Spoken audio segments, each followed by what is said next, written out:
O, pagkadating ko, chinecheck ko na, ayan, kababalagan na yan ng mama. Yan ang ginagawa ni mama. Kaya alam mo yung nalalaglag.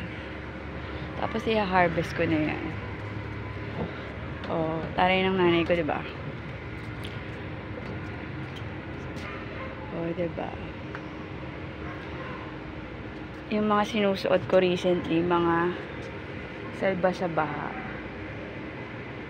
Ayan, meron na naman ako nakita, oh. See? Parang gusto ko to isuot bukas.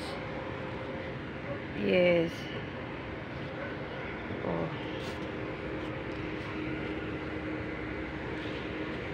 Gaganda pa kaya. Aga ko pa, oh. Kasi hindi ako makapag-picture, eh. Ito na tuyo na. So, mamaya, harvest na ako kasi meron na naman sa baba. Mga next week tapos na. Nakikita ko na yung espasyo. Na po pwede na akong mag-ayos ng sunod-sunod. Yes! Ang dami as in. Kaya wala akong pagbiling nagaganap. Oo, Dettol. Tuyo na si Dettol. Hindi ko pa yan nasuot. Ito mga ano to eh. Collection of jacket. Papak.